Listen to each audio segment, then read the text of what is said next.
And we're live. Welcome to the Good Price Show, guys, where the price is always good. Maybe not in this bear market, though, right, Iced?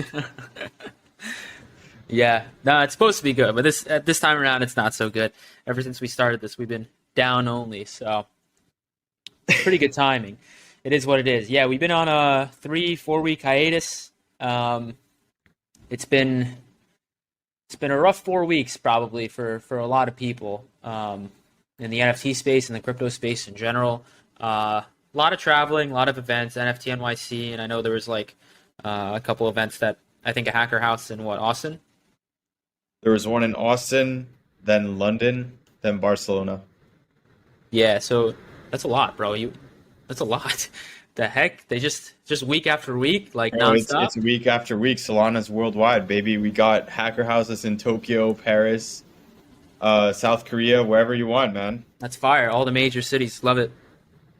Yeah, no, super super cool. So I know a lot of people are definitely drained from that. I got back from NFT NYC and everyone's like, "Oh yeah, I got COVID there," and that's like a whole thing, which obviously sucks. But um, yeah, I don't know. A lot of bear market vibes still. I think we're still obviously in that downtrend. Maybe we've bottomed. I don't know. We saw $25 Solana. We saw $800 Ethereum. What was it? The BTC 17.5, I think, at the Yeah, bottom. crazy stuff, man. I mean, those numbers, if you told me 5 months ago we'd be seeing like even ETH sub 1,000, I'd be like, bro, no way, you know? But I guess it just shows like how, crazy the meltdown can be when, the macro picture is bad, the backdrop of the world economy is bad, and then, people just turn away from risk on assets. I mean, it's basically like a free fall type scenario. If you look at the chart for ETH, it was just like candles like straight down. Crazy. Yeah, no, it was pretty gross. Pretty gross. But then obviously we had those big players. We had like 3AC. Obviously we had the whole Luna fiasco. Um, BlockFi got bought out for what, 275? Yeah. FTX has been strong as a bull, I guess, right? That's maybe FTX is wrong terminology, but FTX has been like one of the saviors of this downtrend. We could have been absolutely fucked. But yeah, like a lot of big players went down, and that obviously has, and obviously Celsius. That whole thing was pretty fucked too. But yeah. yeah, I actually read an article by Arthur Hayes, which I know a lot of people, he's kind of a controversial figure in crypto. But, he's a really smart guy, and he had a really interesting article on kind of like, the three arrows situation and, centralized lenders and centralized finance, crypto players versus DeFi protocols. And basically the punchline was that the same dollars were being lent to a lot of these different players. And a lot of those dollars were ending up at Three Arrows. And they were doing, carry plays with leverage on Anchor, on Luna. So what ended up happening is as soon as Luna imploded, then, that basically blew a hole in, Three Arrows book, which then, meant they didn't have money to repay whoever lent them money, which in turn, it was just like a daisy chain of liquidations where like the next person couldn't pay the next person, and right. it kind of just cascaded Yeah, it's like a whole domino effect that way. It's completely. pretty And the fucked. the whole punchline was that a lot of these loans were made on trust and reputation, which like I mean, I guess to us it doesn't sound that bad, right? Because it's like normal, like you know someone, they have a good track record, whatever. Like why not? I'll just lend them some money, but it's not actually like sound lending practices, right? Because like Right. You need it, collateral. you need collateral. It can't be under collateralized, and like what ends up happening is that like you just lend people too much money. And the DeFi protocols, interestingly, what the article kind of concluded is that since they were just like contracts that were written, and it didn't rely on as much of like human intuition and like trust and like sentiment, that those protocols actually fared a lot better because they just weren't lending as much into it. But Right. pretty interesting Right. stuff for whoever's interested. Yeah, and when you lend against volatile assets without significant collateral, it's pretty pretty tough, especially when you start a downtrend and everybody's longing it, right? So it's pretty fucked. Yeah, But it is. yeah, I mean, It is. it definitely. I don't know if the damage is done yet. I don't know. We potentially we could see lower lows. But I mean, Solana's been hovering between like 30 and 40 for like a few weeks now. I think since it bottomed, I think at 25. Um, so yeah, and then obviously in the NFT market, volumes are still pretty low. Magic Eden hovering just under 50K today, which is pretty atrocious considering the price of Solana as well. Um, a few months back, it'd be rare to see a day like we honestly weren't even seeing days below 100K Sol traded, and this was Solana above at least $60. Yeah, man. So significantly less volume, which obviously sucks, right? Like can't really trade NFTs if there's no volume. Otherwise, you're just stuck with in a liquid JPEG, which generally you get stuck with anyway. But in when there's no volume in the entire market, like it sucks that much more, and it's really hard to trade upwards and make winning trades because you don't have that constant liquidity buying, Yeah, right? So for sure. And this is something like I think Function touched on when we had our like show with him, that it's you just have to move so much more forcefully on Solana, or on any chain for that matter. When the liquidity is low, like you don't have that like tide of buyers coming in to kind of like help you get out of a position whenever you need to. So like you can just get gridlocked, and then obviously you have to do like a deep discount to like sales price to like move an asset when it's at a liquid, which is like the worst case scenario. So I don't know. right, I feel like it's very like easy to get wrecked on NFTs right now just because what you said, right? Liquidity, and you just have to be like extremely forceful. Like any misstep right now can be like easily, 50% loss or more. yeah, yeah. So a lot of the blue chips though haven't moved in Solana price, right? We have DGods, I think at like 300, and they've been hovering between like 250 and 400. I think 400 was like the top. I don't know if there was much liquidity at 400, but I'm pretty sure that was like the top. But it's been hovering, just around I'd say 300 for a decent amount of time now. And same thing with SMBs, which also recently had a buyout. We could touch on that as well if you want. OK Bears, I think they every time OK Bears I see touch under 100, they get right back, like they just get bought Yeah. up. I feel like it's just that mental framework people have, it's an asset that was just like so, so Explosive. significant for Solana, right? And just like saw such an influx of people buying it that people have that like mental framework of like okay bears above 200 or whatever. So I think it's Yes, sir. interesting like to think about like Solana price versus like fiat price, and how like sometimes you're down on fiat terms but up on Sol. There's little like idiosyncrasies there. Yeah, if OK Bears fails, all of Solana fails, guys. Yeah, Remember that that. was certainly the narrative the week after mint. Remember Iced? It was like not only will all of Solana fail, if OK Bears goes to zero, literally, the entire blockchain space will just disappear. Just cease to exist. They're just non-existent anymore. Shit was ridiculous, man. No, yeah, that was funny though. The memes on Twitter were a little funny about that, but that was definitely a narrative that was being pushed. Um, and I don't know. I got to give credit to Nate Rivers because he's like one of the best salesmen I've ever heard. Period. And he really, you know, credit to him. He definitely pushed a lot of people to buy those bears and come over from Ethereum for sure. I think it was a lot of people's first Solana NFT. Which to his credit, he did say that, and then he also went into like, how do you think DGods got so much liquidity post OK Bears, which obviously is a little questionable. I don't know if I necessarily believe that, but I guess it's like a point to bring up, right? Yeah, I think it's a broader trend. I mean, I think throughout like the fall and kind of early winter, we saw, you know, basically the smart money come over from ETH. I saw a lot of just OGs like scooping blue chips, SMBs, Degen Apes at the time, and all these other collections just fairly early. But in the spring and summer, like really is where I think that the kind of the gates opened a bit, and especially starting with OK Bears, like there's just more and more people on ETH that like, sure, maybe most of their bag is still ETH and ETH NFTs, but they spend a growing portion of their time on Sol, right? Which I think is a leading indicator of where the money's going to flow, and it's kind of like half the battle's won. It's the attention economy.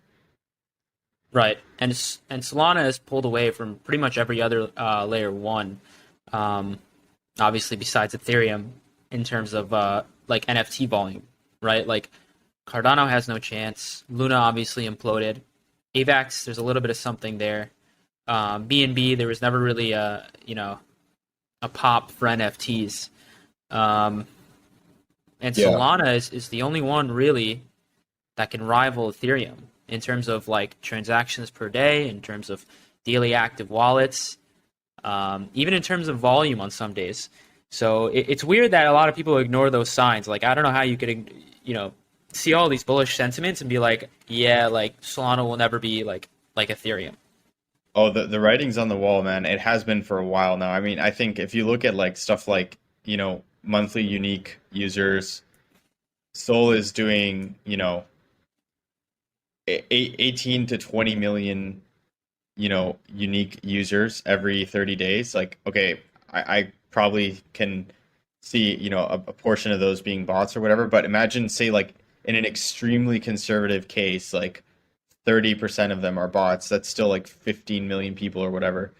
So I think these are like pretty crazy numbers. And like, if you look at the pillars of like layer ones more broadly, you've got, tech, community, or kind of community and users and like culture. I think Solana is like hitting pretty squarely on all three right now. Yeah, yeah, and the people who are just fading it, I don't know if it's because their maxi culture and like, oh well, Solana's not as decentralized. Um, I don't know, like if VC funded, you know what I'm saying? Like all these type of FUD, I always see like, oh, like the network goes down and all this type of FUD. Like, I don't know. I think there's a narrative and sometimes they run with it, and also it's hard to be like, it's hard to have all your bags packed somewhere and then come to the realization, be like, you know what, actually, maybe you're right. Maybe I shouldn't have all my bags packed here. Maybe I Yeah. should be like, okay, like let's check out Solana and its capabilities instead of like, well, all my bags are already packed. I don't want to sell. And this is what I've been chilling for the last like 6, 7, 8 months plus, maybe a year plus, right? Yeah. So it takes a lot of like, you have to swallow your pride almost sometimes and be like, you know what, like let me adjust my thesis. There's new information, new layer, like, and you and I talk about this all the time. Like, if a new layer one comes out and it's more powerful than anything we've ever seen, like why would I not like try to be early to that chain, right? Yeah, Like it just doesn't make any exactly. sense to me. And just from like a portfolio perspective, it doesn't mean you have to sell your whole ETH position. But I mean, I've talked to a lot of funds that hold Sol, because they have a giant ETH bag and they need to hedge it, and it's like pure risk management approach. Like if Solana, outperforms and ETH underperforms massively, like you're hedged. So I think, it's just kind of funny for me when I see the same accounts that were fudding Solana for the last 6 months, like literally like posting just got to Solana, Twitter, what do I buy, whatever, it's like it's just Yeah. pretty funny, and I feel like we've come full circle, because I mean, I don't know about you, but remember ICE like in the summer when I mean all the Solana people wanted the attention of the ETH guys, and now I mean I just can't help but say it feels the other way around. Right, right. Yeah. We're always like, oh, we're gonna get that Ethereum liquidity, and obviously the whole OpenSea thing happened. And now it's, that also overlapped when OK Bears came out. It actually didn't. What happened was like they had that OpenSea thing and they integrated Solana, but um, none of them were like on the trending page, if you know what I mean. Like they were just like listed there, and you had to like, they were almost like hidden, like you had to go find them. And they weren't on like the 24-hour volume just yet. And then I think it was the same day OK Bears launched. It was like the stars aligned. Um, Yeah. and that obviously really prepare helped them and propelled them to the next level because it was right in front of everybody's face. And I know that story's probably been told a lot of times, but yeah. Yeah, I mean, I don't know. I just feel like Solana community is just such a force right now. Like in the essentially the depths of the nuclear, crypto winter we're living right now.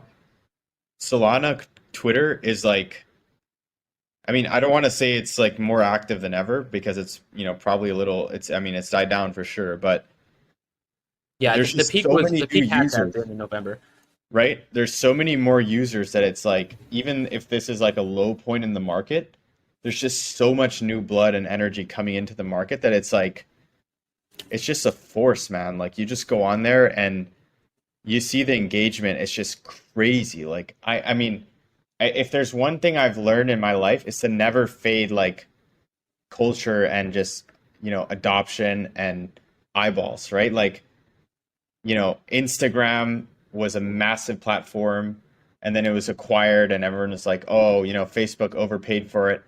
I was like, no, man. Like there's gonna be like billions of users on this app. Like same thing with Amazon. Like I remember I was using Amazon in like 2012 or 2011. I wasn't even that early, but like I used Amazon for like 8 years, like ordering stuff all the time.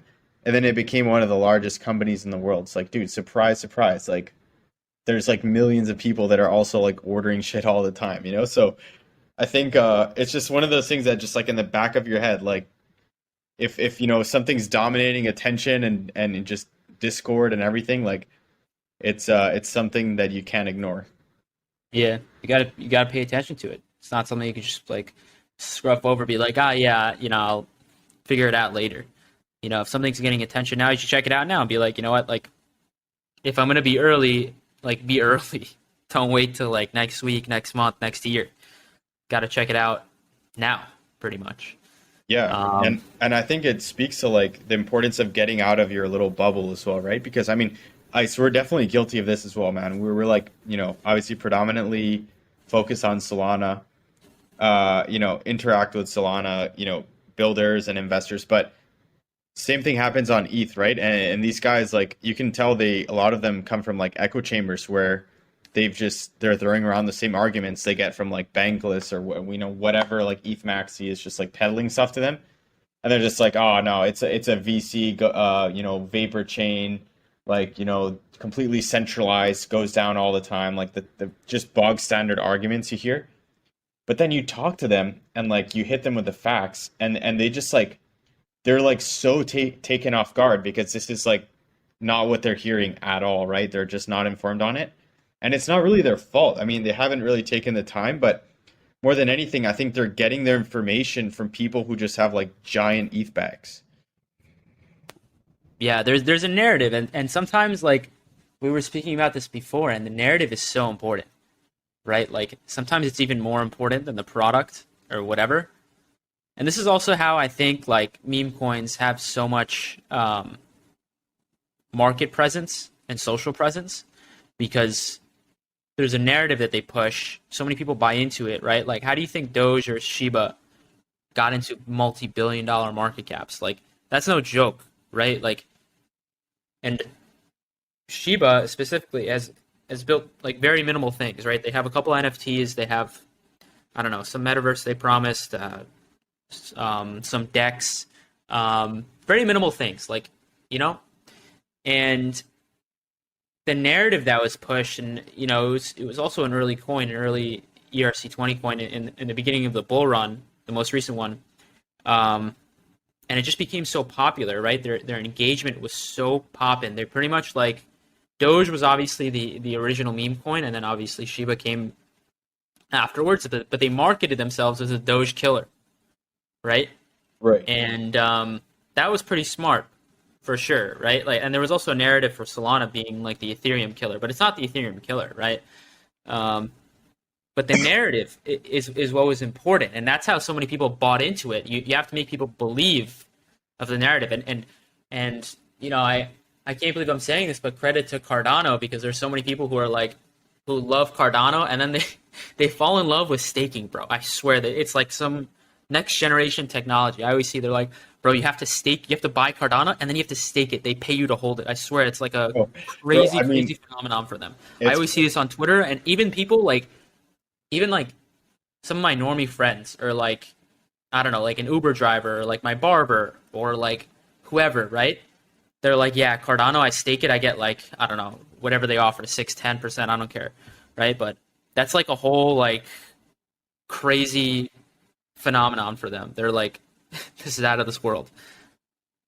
yeah, dude, I couldn't agree more. Like, I think it's just like people are so obsessed with the idea of like passive income and yield. I've seen so many people get wrecked like chasing passive income. And it's like pretty sad actually because I feel like many times these things are just unsustainable or Ponzi's. And like in the case of Luna, right? It was essentially like customer acquisition, like user acquisition. They were just paying 20% and they were running that as long as they could run it, just to attract users to the chain. And it's like, you know what? Maybe that's like a legitimate, like strategy, but if people just like think all the yields are created the same, they think a 20% on Luna is as safe as a, 6% staked ETH or Solana or whatever. So, obviously the risk profiles are vastly different, right? And I think that there's just so much like misinformation in general of like no one like digs into the architecture behind these chains and like how they scale or like what like the ecosystem of applications or the developer activity or the user like growth or profile or anything. So like these are things that vast majority of people don't dig into, and it's just like super easy to just click on a YouTube video, get shilled Cardano by like I'm not gonna name anybody, but you already know who I'm thinking about, man. Like some like big crypto YouTuber who shills everything, and you could even I don't want to talk too much shit, but like you never know, right? So it's just like pretty dangerous, but that's why it's always so important to just do your own research, especially in these times in the bear market. People are down bad, and I think capital preservation is like the biggest thing for Yes, people, to have money when you need it is like so underrated. for sure. For sure. And the do your own research thing isn't a meme. It's the best advice you'll ever get, period. No one's going to put in the work for you. You can shadow trade people all you want, unless they're like wildly successful and never lose. Their size is likely not your size, and their situation is likely not your situation. Um, so it's very situational sometimes. So you're the master of your own environment. Your situation. I keep saying situation, but you get my point, right? Um, you said another thing you touched on. I forgot what you just said just a second ago. I had another point to make. You mean like the capital preservation? Preservation. Yeah, yeah, yeah. Super, super important, dude. There's so many times where I'm like, damn, I wish I had like X amount of money now that I had before, because there's such a great buying opportunity now. And this happens so often in crypto because of the volatility. Volatility is really good. If let me rephrase that. Volatility can be really good, right? If you're on the right side of the trades. But obviously, as you want to sell high and buy low, right? It's easier said than done. But having that capital preservation, it's a lot easier to be like, wait and attack like a shark almost. And when Yeah, that time comes, you'll know. I feel like, and you could always DCA lower. And when you have that, it's like a war chest. You know, you never want to be in a absolutely. position where, damn, Solana is down 90% from the top. Maybe I should buy at least a little bit here, right? But if you don't have any cash, it fucking sucks. Right, right. And it's all about like protecting those gains, right? Locking them in because even like de-risking part of your position, right? I mean, I see this with NFTs, right? There's been times I buy, I sweep a floor and, the stars align. It was like an incredible moment. It was like the right research and I got lucky. And, maybe I'm up like 10 or 20 times, right? At that point, if I have like 5 or 6 NFTs, I'm looking to sell like at least a third of my position, just because it's like painful, right? Because you say, oh man, like what if it keeps going up? I mean, I'm super exposed. This would be amazing. Like, but the reality is like you don't get those situations very often, and you just need to take those profits while you have them. Like, no Right. one's saying you need to sell the whole thing, but just take some money off the table because, you know, if you see how rare it is to see those kind of, you know, investments at just like 10 or 20x in like a matter of like 2 months, you need to like, you know, lock that in. That's just like a rare, you know, like gift, you know? And what it allows you to do is just ape in that much harder next time. Exactly. And you said those opportunities don't present themselves often, but when they do, you better have the cash to execute on it because you may not know in the moment, but like at least you'll have the cash and have the opportunity to. And I think more times than not, if you're an aggressive investor, I think you'll likely make that happen. But yeah, the capital preservation is very, very underrated. I think people sometimes over leverage their trades and be like, damn, I can't believe I lost all that money when I couldn't have afforded to lose that money. And Yeah. and putting yourself in that situation is detrimental for your long-term wealth, I think. Yeah, especially in the bear market, right? Because in the bull market, you kind of have the feeling that like the free money machine is kind of going, right? The proverbial free money machine. Of course, there's no such thing. You have to take risk, but you know, like it feels like in the bear market, there's like, you know, fewer opportunities, but there truly are some like generational plays that can be had, right? If you look back to 2018, you could have bought Aave literally 500x your money in like a year or two. And I think, you know, those kind of plays, when they present themselves, you know, it's just a sign of like a broad, you know, crypto wide sell off. And there's some good assets that, you know, just get hammered, you know, and they get oversold and people, you know, just lump them together with a bunch of bad ones and they kind of go under the radar and slip through the cracks. And that scenario, you know, that's a time where, you know, it's like buying ETH at $80, right? Same thing. So I think that's why it's so important to have money, you know, when you need it. And, you know, especially now people are losing their jobs, they're in debt. It's dire out there. So it's a good time to hold cash in general, but also to make some bear market plays. Right, right. And back to what you were saying about like if you have those huge wins, you're gonna have to sell and preserve that capital, and that comes afterwards. But like also realize like let's say like Function was talking about this a little bit ago, and he knew people who had half, if not more, of their net worth in a single NFT, like a Bored Ape or a Punk. And you remember those Ether rocks too? They went to like a million, 2 million, 2 million, Bro, I I think. remember one sold for like $1 million in July or August. I was like, bro, what is going on right now? Yeah, there was like 100 rocks. They were like one of the first NFTs ever. Um, so people like bid them up like huge, huge, huge. You couldn't even buy them on OpenSea. You had to buy it straight through like the contract, which majority of people don't even know how to do. I mean, I've never actually bought through a contract, so but I know like you can do it. Anyway, people have like a significant portion of their net worth could be like over 50% for sure, like 60, 70, 80%. And sometimes in this one NFT and they made life-changing money and they refused to sell.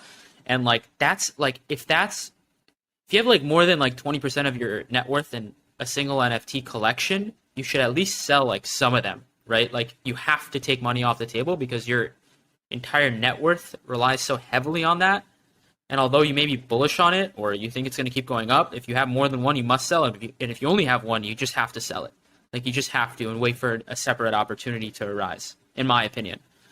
No, I agree, man. I mean, it's just a case of like portfolio rebalancing as well. You know, like sometimes people stumble on these cases, right? Where like kind of like with SMB with me, for example, like minted a bunch of them and suddenly they like 900x. And I was like, okay, like, am I okay with having, you know, literally, you know, like 3/4 of my net worth in these like digital monkeys? Like, if the answer is yes, then like, okay, cool. But like at that point in time, it's absolutely a fork in the road. You need to like reevaluate your situation and you need to like be looking at this pretty much daily. Like, is this an allocation that like you want to take tomorrow? Like, would you keep buying monkeys at these prices? If the answer is no, you probably should de-risk. You know what I mean? Right. right? And if you want to know if you're over leveraged, you should ask yourself, am I going to be okay if this actually goes to zero? And not just be like, yeah, it'll be fine, whatever. It'd suck, but like it'd be okay. But like really think to yourself, like if this actually went to zero, there was no liquidity for it whatsoever, and not only that, beyond that, it was literally zero. People were selling it for $1 or $2. You know, would you be okay with that? And like, would you still be financially stable after that? And that's how you can know if you're over leveraged or not. Because obviously if you have, it's very different for somebody who has, let's say, $500,000 in NFTs, just, sitting there, with somebody who has, let's say, a $20 million net worth versus somebody who has a $700,000 net worth and has $500,000 in NFTs, right? Same amount in NFTs, but very different scenarios. And obviously it matters if they have dependents, a mortgage to pay, any financial responsibilities, whatever, etc.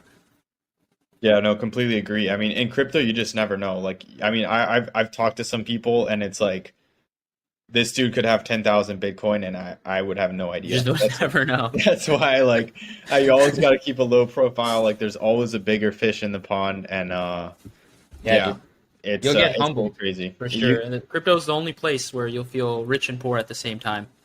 For real, man, for real. It's I couldn't agree more though. Like on your last point, like there's all these memes, right? My size is not your size, but that's truly how it is. Like for some people, this NFT game is literally exactly that, man. It's just a game. Like it's a pastime for them. I've met dudes who are like, just independently wealthy, like business owners, family money, like serial investors, like whatever. These guys, like literally, sometimes they just like literally want something to do in the evenings. Like they just YOLO some money on JPEGs for fun, and it's like paying for tickets to the movies. Like they're not going to get the money back. They don't care. So it's important that people don't like, use these as like reference points or like copy trade or anything, because it's like think about how many bad trades like a big whale can make before going like broke, right? He can basically like keep doing it, right? Whereas if you've got, 180 SOL or, 50 SOL in your wallet, yeah, like you copy one of his trades or two and you're done. Like if those don't go well, you're basically out of money, bro. Yeah, that's the beauty of investing, because you can have those like gigantic upside plays that will all you can only lose 100, you can only lose 100%, but you could make well over 100%. So, you know, obviously not all your plays are going to be winners, but you can also lose, 50, 60, 70, 80, even 90% of your trades, as long as the 10% plus, could potentially even be even lower, but like, potentially that small portion, let's say 10x's, 20x's, 50x's, 100x, right? And those types of gains aren't like unheard of in crypto. They don't happen every day, and maybe sometimes they do. A 10x probably happens every day in crypto, but I think people sometimes significantly underappreciate the upside that's there. And even if it's not that much money, right? Like I've seen people turn like $1,000 into like 100K, like 200K, like no joke. Like this actually happens over the course of, could even be less than a year, sometimes a few years, right? And that type of money is like literally life changing, especially because it's coming from $1,000, right? Like I feel like everybody has $1,000 to invest. Maybe not every single person in the world, but like maybe the average U.S. citizen is in debt, but like they could borrow money and invest 1,000. I feel like. Yeah, God forbid they borrow 1,000 to invest it in NFTs, right, Ice? No, But yeah, right now you shouldn't be doing that. But I'm right just now saying, shouldn't right? be Like, doing that. I especially like if you yeah, just look now at is a bad time to borrow money too. yeah, man. If you look at the picture right now, I mean, man, like average like debt for people in the US, especially, if you look at credit card debt, mortgages, auto payments, whatever you want, like it's very it's very bad because not only is the amount of debt like high, the cost of carrying that debt with interest rates rising is getting bigger and bigger, right? The interest burden is higher and higher. So I think it's really negative, and you need to like really take a hard look at like, how much debt you're carrying in the context of a rising interest rate environment, not only, thinking about like, okay, well, for the last 20, or not 20 years, but for the last like since 2009, basically coming out of the like the 2008 2009 crisis. The cost of debt has been extremely low. Like governments have kept it that way on purpose. You know what I mean? Right. Right. Yeah. And every time interest rates plummet, everyone's like rushing to refinance their house so they can just pay less than, their mortgage pretty much. And if you didn't do that, like you're just stupid or just don't know enough about finance, period. There's so many like little tricks people do to obviously save money and pay less.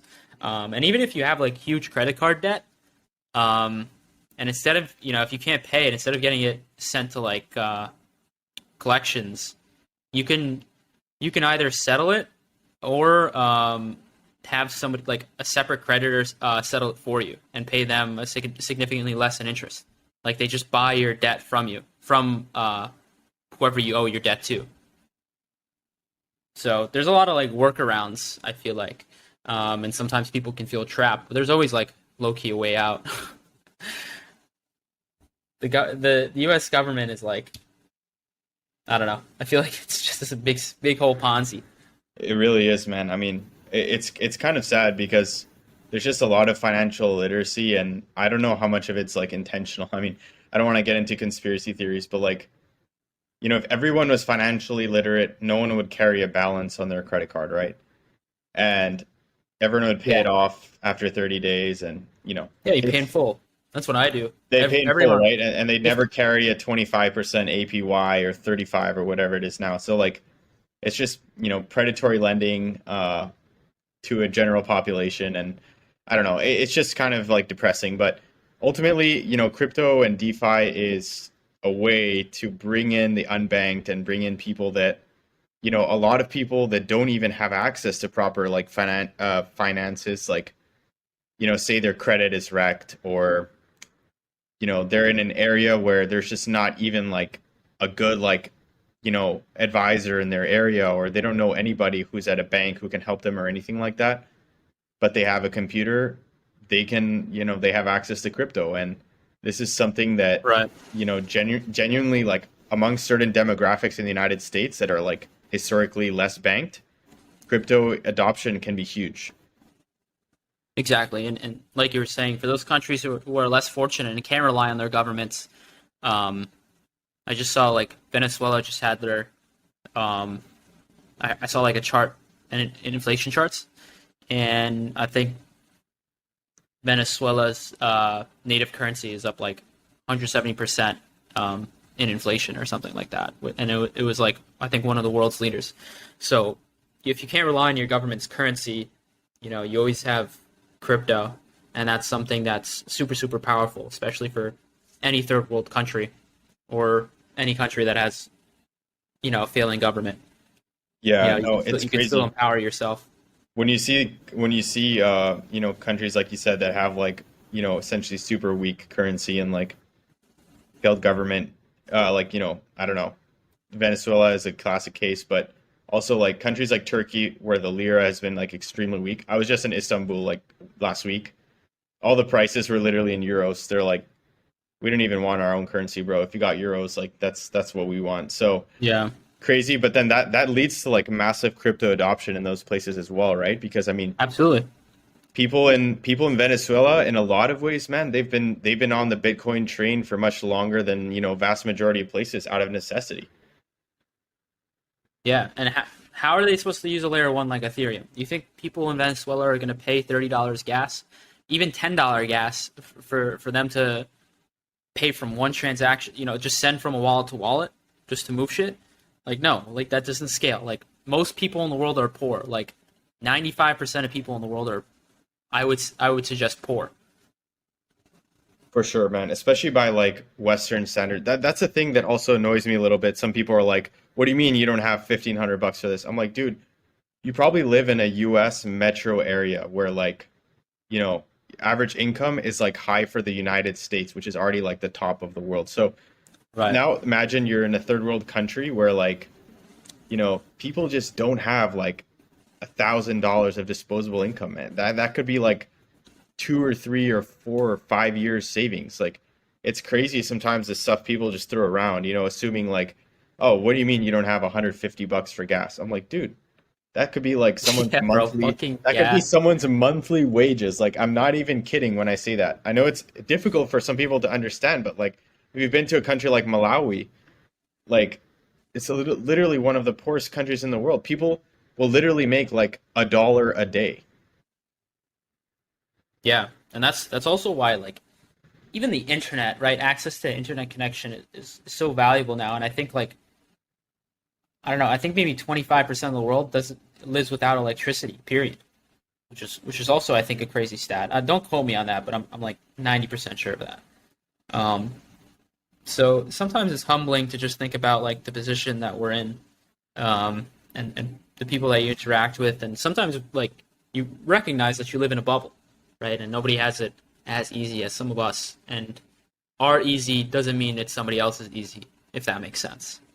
Yeah, for sure. And it's always like, you know, important to keep things in perspective. Like if, like you said, if you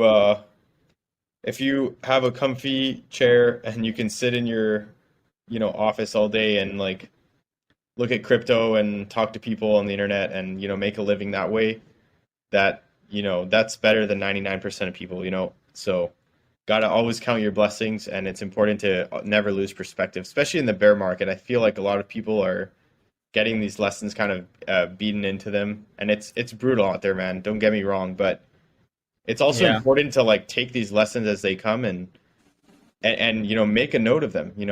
It's painful, but you have to internalize them, and you have to take those teachings, and you have to say, look, let me go back with just a cold mind and just go back in time. What was my thought process at the time when I did or didn't do this? And you need to go back and kind of like take stock of what happened, and you need to almost do like a post-mortem, and you need to say, look, I was euphoric. I didn't take profits because I thought this was all going to the moon, when reality is that when the value of an asset goes up and up, especially like just parabolic upwards, the risk return of that bet is getting worse and worse, right? Like if you were to buy Solana at $250, you have $250 of upside. Sorry, of downside. And your upside at that point, considering that it's just done 100x or whatever in the last year, your upside is, probably, just quite limited, frankly speaking, right? If it's already done 100x. So it's Right. always important to think of things in terms of the risk return, and think of it as like, would I buy it today? If the answer is no, then that gives you something to think about. Yeah, it's a good point. If you're not going to buy in at that price, then there's no reason, not necessarily no reason, but less of a reason for other people to buy in at that price. Um, and I'm somebody who like doesn't like to average up, but sometimes on your conviction plays, I think it's okay. Um, certain scenarios, but as long as you have enough cash at hand, right? How we talked about that whole, cash preservation, capital preservation thing. For sure. Um, yeah, we wanted to get some guests on. Kind of fell through, but we know since it was a chunk of time between now and the other one, we were like, let's just do one ourselves. And I think the conversation was pretty good. I think it was. We recorded another one, by the way, but I think Legends audio was fucked, so we had to scrap it and do this all over again. But It's all part of the that's the process. struggles of the yeah. It's all part of the process. That's the struggle of a podcast. And content creation. I remember even like years ago. I remember like sometimes my mic would be off and I'd be like fuck and sometimes it'd be organic reactions. That's the worst. Like it's think of it as if like think of a scenario where you can't repeat. Like your wedding day. If it's not recorded, like you're fucked. You can't Oh redo your man, wedding day. no, Like some that's so shit you just sad, can't dude. redo and it sucks. Yeah.